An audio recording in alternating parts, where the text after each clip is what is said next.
Salam sejahtera Malaysia, denyut nadi suara rakyat bergema di channel ini. Terima kasih kerana terus bersama dalam channel ini untuk mendapatkan berita terbaru setiap hari. Sila tekan butang subscribe, like dan share. Malaysia kita punya, cintai Malaysiaku, kita jaga kita. Kita akan mulakan berita terbaru daripada channel ini. Tekan butang subscribe, like dan share. Salam sejahtera Malaysia. Denyut nadi suara rakyat bergema di channel ini. Sebelum kita teruskan, saya nak minta tolong untuk anda tinggalkan komen. Adakah anda suka kerajaan yang ada sekarang ini? Tinggalkan komen juga apa pendapat anda dengan pembangkang yang ada sekarang ini. Adakah pembangkang-pembangkang ini betul-betul jujur? Adakah pembangkang-pembangkang ini betul-betul ikhlas hatinya? Adakah mereka betul-betul orang kata suci, murni, mulus, tak ada dosa dan sebagainya? Anda boleh tinggalkan komen anda, tapi janganlah mengutuk-ngutuk ya, jangan memfitnah, jangan mengutuk, jangan juga keluarkan kata-kata yang tak baik. Anda boleh komen. Okey, so terbaru ada satu pendedahan yang cukup dahsyat. Ini cukup dahsyat. Saya fikir pemimpin PN ini akan bingung, pening kepala jugalah. Saya biasalah, siapa yang nak masuk politik, mau tidak mau kamu akan jadi sasaran, akan jadi sasaran kepada paparazi. Dulu paparazinya hanya wartawan tahu. Sekarang paparazinya bukan hanya wartawan, malah seluruh netizen akan jadi paparazi. Malah paparazi dari netizen itu lebih hebat. Kadang-kadang lebih hebat daripada pemberita sekalipun. Terbaru ini ada satu pendedahan terbaru ya, tuan-tuan dan puan yang dihormati sekalian. Kereta hebat betul. Tapi sebelum itu saya mau tanyalah, apa ini maksud zuhud ini? Apa maksud zuhud ini? Sampai saya pun tidak tahu apa ini zuhud. Maklumlah, saya ini baru belajar, jadi ada istilah-istilah yang tidak pernah dengar. Contoh yang saya pernah dengar ni zuhud. Apa ini zuhud? Z-U-H-U-D, zuhud. Ramai teruja lihat koleksi kenderaan zuhud pemimpin PN ini. Ini daripada harapandaily.com. Tarik dia 23 Julai. Ini dia. Gambar dia. Cantik gila kereta ni. Kereta Ford.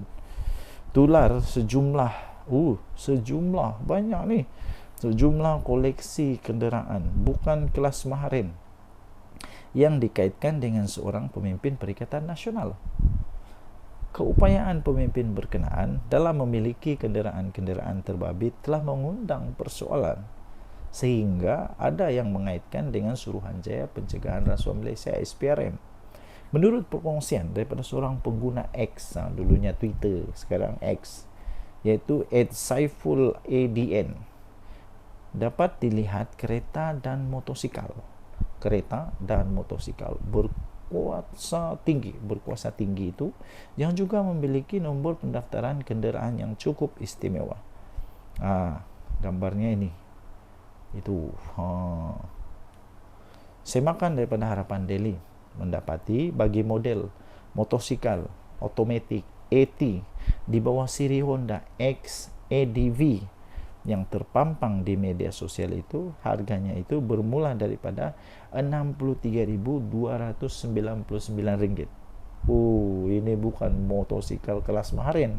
Mungkin dia ada business code. Susulan itu rata-rata menyindir sikap zuhud pemimpin berkenaan, malah mencadangkan penduduk di negeri yang dikuasai PN itu bersepakat membaca doa kunut nazilah.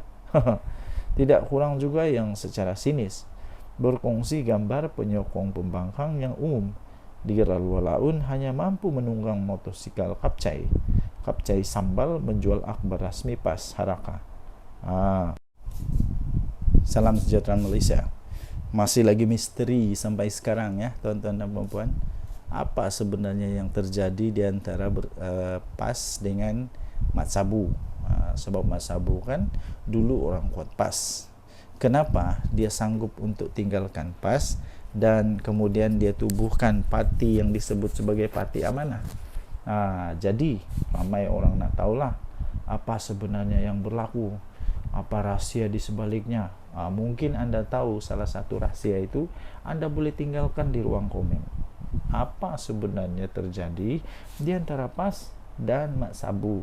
Menteri Pertanian kita sekarang, apa sebenarnya yang terjadi. Dan sekarang ini ada satu artikel yang saya ingin kongsikan kepada anda. Tajuknya, Tinggalkan PAS dan Mewujudkan Amanah, Langkah Bijak Mat Sabu, 23 Julai 2024, oleh Akmal Manaf. Seorang tiktokers yang dikenali sebagai Abang Botak menyifatkan tindakan Presiden Amanah Datuk Seri Muhammad Sabu meninggalkan PAS pada satu ketika dahulu sebagai keputusan yang tepat lagi bijaksana. Ini kerana katanya pencapaian demi pencapaian yang telah ditunjukkan oleh Muhammad atau lebih dikenali sebagai Abang Mat dalam mengemudi kementeriannya, iaitu Kementerian Pertanian dan Keterjaminan Makanan KPKM. Kata TikTok itu memang berbaloi guys. Satu keputusan besar yang diambil oleh Abang Mat satu ketika dulu untuk meninggalkan parti PAS dan mewujudkan parti Amanah adalah keputusan yang amat bijak dan tepat sekali. Adakah anda setuju dengan kalimat itu? Jika anda setuju, anda tinggalkan komen. Bagus jugalah. Abang Mat yang menjadi Menteri Pertanian dan Keterjaminan Makanan pada hari ini telah pun menampakkan hasil yang cukup baik dan memberi manfaat kepada seluruh rakyat Malaysia ketika kita memerlukan seorang pemimpin yang telus dan bekerja kuat. Jadi harap-harap lepas ni Mat Sabu dapatlah ISO 14001 Bukan setakat orang Semenanjung saja mendapat manfaat daripada inisiatif KPKM ini. Malahan rakyat Sabah turut mendapat limpahan dan merasa manfaat tersebut. Puji lelaki itu kepada Muhammad. Betul tak betul? Saya rasa betul. Saya orang Sabah, saya pun sendiri nampak bagaimana orang-orang petani-petani di Sabah mendapat manfaat daripada inisiatif kementerian daripada Mat Sabu. Memang terbaik. Malah dalam video yang sama, lelaki itu juga turut menyebut tentang gerak kerja daripada Muhammad yang juga adalah ahli parlimen dari Kota Raja itu. Katanya hari ini YB Mat Sabu menyatakan begitu optimis untuk mendapatkan dana tambahan bagi menambah baik sistem pengairan di jelapang padi di mana? Di Kota Belud, di Sabah tau. Di mana akan mencapai sasaran 10 tan pengeluaran padi, yang mana berlaku sekarang peningkatan 2 hingga 4 tan per hektar per musim. Dengan dana tambahan itu dapatlah diperluaskan lagi program SBB Smart Sawah. Ini yang telah terbukti hasilnya yang begitu memberansangkan. Ini kita pujilah Abang Mat kerana berani meninggalkan parti PAS suatu ketika dulu dan hari ini dapat menabur bakti dan memberi manfaat kepada semua rakyat Malaysia. Steady Abang Mat, salut, kata lelaki itu sebelum mengakhiri videonya. Saya setuju. Antara banyak-banyak yang saya setuju, ini saya setuju. Kerana apa? Di Sabah sendiri kita boleh nampak ni semua orang di Sabah, terutama di tempat saya, sedang sibuk dengan mengurus padi, mengurus insentif, mengurus macam-macam urusan. Kenapa? Adalah adanya bantuan-bantuan yang sangat baik daripada kerajaan. Kerajaan yang dulu pernah buat, ada yang dia pernah buat, ada yang dia tak pernah buat. Ada yang buat semacam melepas batuk di tangga, cakap saja, janji saja, tapi pelaksanaan tidak. Sekarang sudah nampak pelaksanaan. Denyut nadi suara rakyat bergema di channel ini. Jangan lupa tekan butang subscribe, like dan share. Malaysia kita punya, cintai Malaysiaku, kita jaga kita. Bye-bye. Salam sejahtera Malaysia. Denyut nadi suara rakyat bergema di channel ini. Tuan-tuan dan puan-puan yang dihormati sekalian, ada satu tajuk artikel berita yang cukup mengejutkan saya. Anda tinggalkan komen apa pendapat anda dengan tajuk berita ini, iaitu PAS sedang diperalatkan bersatu. Betulkah bersatu sedang memperalatkan PAS? Betulkah bersatu sedang tunggang PAS? Tapi kalau betul, takkanlah PAS tak sedar. Takkanlah PAS terus membiarkan dia diperalatkan oleh bersatu untuk kepentingan politik bersatu. tak akanlah orang-orang bijak macam Hadi Awang, macam Tuan Guru Tuan Ibrahim Tuan Man, ya kan, sampai bagi sijil ISO, mesti orang yang hebat, pandai, bijak. Takkanlah mereka tak sedar mereka sedang diperalatkan, kalau betul PAS sedang diperalatkan oleh Bersatu. Nah, ini daripada Harapan Daily. Walaupun Muhyiddin pernah berkata maksud PAS itu adalah parti ajaran sesat. Dulu Muhyiddin pernah cakap rupanya. Mahathir mengkritik PAS. Punca berlaku peristiwa Mamali. Wan Ahmad Faisal pula pernah berkata penyokong PAS bodoh. PAS tetap menerima mereka. Ini satu ketika dulu. Mungkin sudah dilupakan, tapi orang-orang di Malaysia tidak akan lupa itu. Sebab kenapa? Dirakam, ditulis di newspaper, di YouTube mungkin pun ada, ketika Muhyiddin Yassin kata apa? Ketika dia kata PAS itu parti ajaran sesat. Ketika waktu Mahathir mengkritik PAS, kononnya punca peristiwa Mamali. Kemudian Wan Ahmad Faisal pula pernah kata penyokong PAS ni bodoh. Jadi sekarang siapa yang bodoh? Ini lucu. Sedangkan walaupun Datuk Seri Anwar Ibrahim tidak pernah menyesatkan PAS, DAP pun tidak pernah memperbodohkan penyokong PAS atau membodohkan penyokong PAS. Amanah pun tidak pernah pun untuk membinatangkan PAS. Ketiga parti ini tetap dianggap musuh. Entah tiba-tiba Mahathir jadi kawan, Ahmad Faisal yang kata penyokong PAS bodoh tu pun jadi kawan, Muhyiddin yang kata PAS itu maksudnya parti ajaran sesat pun jadi kawan. Sebenarnya Muhyiddin sangat licik dalam permainan politik. Muhyiddin menggunakan Tun Mahathir untuk menjatuhkan Tun Abdullah Badawi, sehingga Pak Lah menzahirkan duka cita sikap Muhyiddin itu di pentas terbuka. Kemudian Muhyiddin cuba menjatuhkan Najib, kononnya kes 1MDB. Sebelum dijatuhkan, Najib telah pun bertindak lebih awal menjatuhkan Muhyiddin daripada kerusi timbalan Perdana Menteri. Tidak berputus asa, Muhyiddin sanggup menyembah Anwar di penjara. Ihsan Anwar merestukan Bersatu untuk bersama dengan Pakatan Harapan. Selepas PH berjaya memenangi PRU14, Muhyiddin mengkhianati Mahathir dan Anwar. Akhirnya dia menjadi Perdana Menteri. Sebenarnya Bersatu tidak pun mampu untuk memenangi satu pun kerusi tanpa PAS. Jika tidak percaya, cubalah PAS ambil sikap lepas tangan untuk PRK Negeri. Bersatu akan kena TKO. Confirm plus guarantee. Ketika Muhyiddin menjadi Perdana Menteri, dia tidak lantik timbalan Perdana Menteri dari PAS. Malah Muhyiddin tidak pun mempercayai ulama PAS untuk memegang portfolio Menteri Agama. Mungkin Muhyiddin masih yakin kenyataannya bahawa PAS ini bermakna parti ajaran sesat. Tapi bila dah jadi kerajaan, Bersatu pula yang banyak bolot jawatan penting dalam kabinet. Manakala PAS hanya diberi jawatan berportfolio rendah dan jawatan pengerusi GLC saja. Bahkan semasa Muhyiddin Yassin jadi Perdana Menteri pun, dia lantik Ismail Sabri dari UMNO sebagai TPM. Sedangkan UMNO bukannya sebahagian daripada Perikatan Nasional. Mengapa tidak dilantik calon daripada PAS? Dan berbagai skandal mahkamah memimpin. Pemimpin-pemimpin daripada Bersatu, dari presiden hingga naib presiden mereka yang melibatkan anak dan menantu, dilihat PAS menjadi tukang cuci dosa-dosa tersebut. Saya tertarik dengan ulasan veteran daripada UMNO, Mustafa Yaakob, yang Bersatu, yang menyifatkan Bersatu ini tidak mampu bertanding atas kekuatan sendiri, tetapi terpaksa menumpang kekuatan sekutunya, yaitu PAS. Bersatu terpaksa pula menggunakan logo PAS untuk bertanding di PRK Dun Negiri yang akan diadakan 17 Ogos ini. Bersatu tak berani menggunakan logo sendiri atau logo Perikatan Nasional di Negiri. Sebab mereka tahu pengundi PAS tidak akan mengundi calon Bersatu.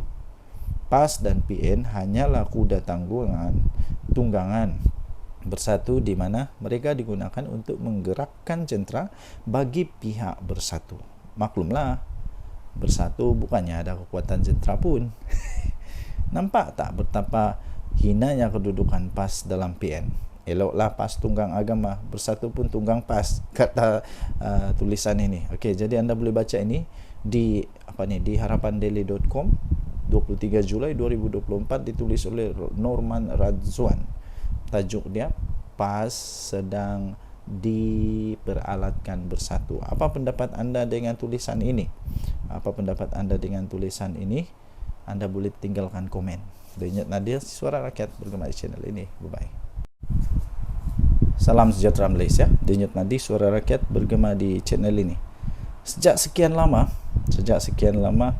orang bertanya-tanya, betulkah UMNO akan keluar dari kerajaan ni? Betulkah kerajaan ini akan tumbang kalau UMNO keluar? Soalan itu pertama. Betulkah UMNO mau keluar dari kerajaan? Betulkah Zahid Hamidi akan bawa semua MP dia, semua menteri dia letak jawatan dan jadi pembangkang? Betulkah? Yang kedua ialah betulkah bahawa mereka akan letak jawatan semua menteri-menteri UMNO? Ingat, UMNO tidak kuat macam dulu ya. UMNO bukan macam dulu lagi. Pernah dulu, kalau anda masih ingat, saya pun masih ingat, waktu itu saya sudah cukup dewasa. Sekarang ni dah 40 lebih umur, jadi sudah cukup dewasa lah. Cukup dewasa. Waktu itu ada istilah begini. Waktu ketika UMNO masih kuat, ada istilah kata begini, apapun yang UMNO letak batu kah, letak kayu kah, letak apa sajalah diletak di mana-mana. Waktu masih kuat dulu tu, batu pun boleh menang, kayu pun boleh menang, tunggul kayu pun boleh menang. Kura-kura kalau letak jadi calon pun boleh menang dalam pilihan raya waktu itu. Tapi sekarang tidak lagi. Sehingga baru-baru ini ada juga artikel kata begini, kalau UMNO tidak bekerjasama dengan mana-mana parti, tidak bekerjasama ataupun dia bertanding secara solo untuk pilihan raya umum ke-15 nanti, menurut artikel itu kata, tidak ada harapan untuk UMNO untuk menang besar lagi. Silap-silap Zahid Hamidi boleh kalah, silap-silap Tok Mat Hassan boleh kalah, silap-silap siapa lagi, yang besar-besar lah boleh kalah, silap-silap tumbang dan boleh pupus UMNO ni. Sebab sekarang UMNO bukan macam dulu lagi. Ya, jadi kerana itu ya tuan-tuan dan puan-puan, kalaulah UMNO keluar daripada kerajaan ini, pada pendapat saya, pertama, kerajaan tak perlu risaulah. Tidak perlu risau pun. Kalau dia keluar pun, kerajaan tetap ada majoriti muda. Kerajaan Madani ini, Datuk Seri Anwar Ibrahim, tetap ada majoriti muda dan belum tumbang. Tapi ya, dapat disahkan tidak ada lagi majoriti 2/3. Risikonya kepada Datuk Seri Anwar Ibrahim hanya satu, iaitu ketika pembentangan rang undang-undang pembekalan. Kalau tidak ada sokongan, dia mungkin terpaksa letak jawatan. Tapi untuk kata otomatik kerajaan Madani tumbang, itu tidak mungkin berlaku. Ya, jadi menteri-menteri UMNO saya fikir tidak akan begitu mudah untuk meletak jawatan. Bukan mudah, lagipun ramai orang lagi berbaris menunggu. Kalau semua menteri UMNO keluar, bagus jugalah. Ada peluang untuk DAP, ada peluang untuk amanah, untuk isi tempat mereka. Ini pun sebenarnya boleh dikatakanlah, boleh dikatakan hasil daripada persefahaman yang baik dalam kerajaan perpaduan. Walaupun UMNO taklah besar mana kemenangan dia, tidak macam dulu, maksud saya tidak macam dulu kemenangan itu, tapi mereka tetap dihargai oleh kerajaan yang ada sekarang, sampai mereka tetap diberikan banyak jawatan dalam kerajaan. Timbalan Perdana Menteri dari mana? Timbalan Perdana Menteri daripada UMNO, yang sepatutnya boleh sahaja daripada DAP, tetapi kerana strategi politik menunjukkan bahawa mereka ini sefahaman, ada perpaduan, maka okeylah, bagilah dekat Datuk Seri Zahid Hamidi. Jadi maksud kata begini, UMNO kena sentiasa ingat, bahawa mereka ada sekarang ini menjadi kuat semula, bolehlah dikatakan semakin mengurak langkah untuk menjadi kuat kerana mereka ada satu gabungan persefahaman politik dengan Pakatan Harapan, ya. Jadi hanya satu peluang untuk UMNO dapat menang, ialah dengan bekerjasama dengan Kerajaan Perpaduan, dengan Pakatan Harapan. Kalau tidak, UMNO tak akan boleh kalahkan PAS. Itu for sure lah. UMNO susah untuk kalahkan PAS. Nah, kalau 1 lawan 1, UMNO lawan PAS, memang belum tentu UMNO boleh menang. Okay. Walaupun di tempat DAP, walaupun di tempat yang di tempat yang bukan PAS yang menguasa. Apa pendapat anda? Sila tinggalkan komen. Denyut Nadi, Suara Rakyat, bergema di channel ini. Bye-bye. Salam sejahtera Malaysia, Denyut Nadi, Suara Rakyat, bergema di channel ini. Okey, tuan-tuan dan puan yang dihormati sekalian, sepanjang beberapa hari ini, perkara yang amat hangat di seluruh berita ataupun semua penganalisis pengulas politik ialah tentang di mana adanya konon-konon lah, ura-ura lah, konon lah, cerita kabar angin lah yang mengatakan MCA dan MIC keluar daripada Barisan Nasional. Tuan-tuan dan puan-puan yang dihormati sekalian, itu hanya berita kabar angin. Walaupun begitu, malam ini, hari ini, pagi ini, hari ini, petang ini, apa-apa sajalah masa yang anda tonton video ini, saya ingin nyatakan bahawa tidak ada keuntungan pun kalaulah MCA dan MIC keluar daripada Barisan Nasional. Apa keuntungan bagi mereka? Mungkin anda boleh berikan komen. Apa pendapat anda? Sekiranya MCA keluar daripada Barisan Nasional, adakah yang sanggup untuk menerima mereka sebagai satu gabungan politik, rakan politik di dalam gabungan? Sanggupkah Perikatan Nasional ambil MCA? Sanggupkah Perikatan Nasional untuk ambil MIC? Dan apa kelebihan MCA dan MIC kalau keluar daripada kerajaan? Tidak ada sebenarnya. Jadi tidak ada apa-apa gunanya untuk Barisan Nasional, kerugiankah, keuntungankah kalau MCA dan MIC keluar daripada Barisan Nasional? Kerugian tidak pada UMNO, tidak juga kepada kerajaan ini, kerana MIC dan MCA mereka hanya ada berapa kerusi dalam parlimen. Tidak pun sampai 5 kerusi dalam parlimen. Hanya berapa saja, MIC berapa kerusi dalam parlimen. Tidak akan menggugat apa-apa, tidak akan menjadikan kerajaan yang sekarang ada ini tumbang, apalagi kalau tukar kerajaan, tidak mungkin akan berlaku.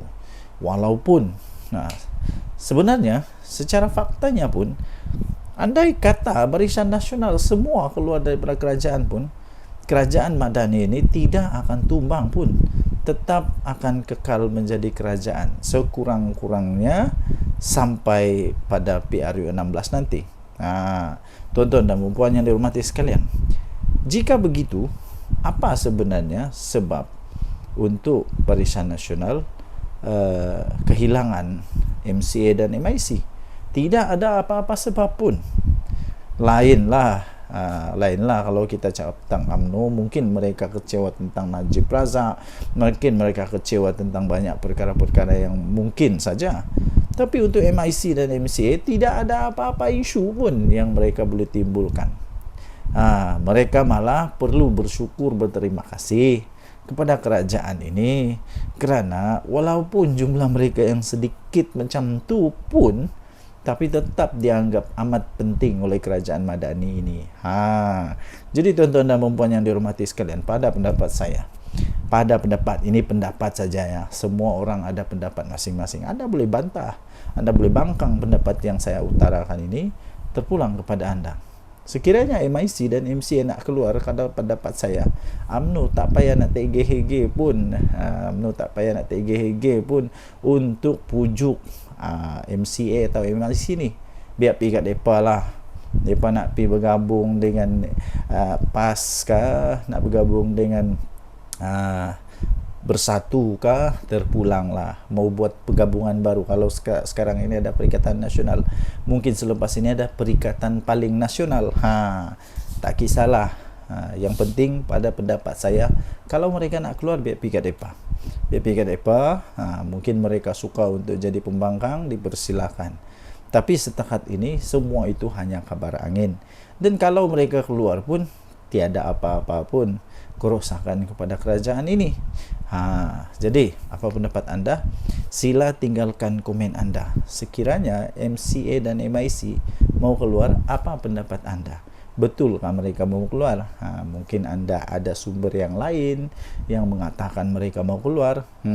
Tapi pada pendapat saya, tidak akanlah mereka keluar untuk setakat ini, kerana tidak ada apa-apa keuntungan pun. Dan saya fikir UMNO tidak akan tergugat pun. UMNO tidak pun rasa kecil hati kalau mereka keluar. Tinggalkan komen, tekan butang subscribe, denyut nadi Suara Rakyat bergema di channel ini. Bye-bye. Salam sejahtera Malaysia, denyut nadi Suara Rakyat bergema di channel ini. Okey, tuan-tuan dan puan yang dihormati sekalian, sepanjang beberapa hari ini, perkara yang amat hangat di seluruh berita ataupun semua penganalisis pengulas politik ialah tentang di mana adanya konon-konon lah, ura-ura lah, konon lah, cerita kabar angin lah yang mengatakan MCA dan MIC keluar daripada Barisan Nasional. Tuan-tuan dan puan-puan yang dihormati sekalian, itu hanya berita kabar angin. Walaupun begitu, malam ini, hari ini, pagi ini, hari ini, petang ini, apa-apa sajalah masa yang anda tonton video ini, saya ingin nyatakan bahawa tidak ada keuntungan pun kalaulah MCA dan MIC keluar daripada Barisan Nasional. Apa keuntungan bagi mereka? Mungkin anda boleh berikan komen. Apa pendapat anda?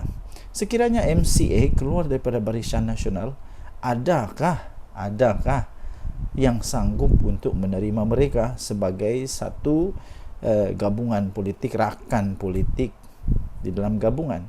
Sanggupkah Perikatan Nasional ambil MCA? Sanggupkah Perikatan Nasional untuk ambil MIC? Dan apa kelebihan MCA dan MIC kalau keluar daripada kerajaan? Tidak ada sebenarnya. Jadi tidak ada apa-apa gunanya untuk Barisan Nasional, kerugiankah, keuntungankah kalau MCA dan MIC keluar daripada Barisan Nasional?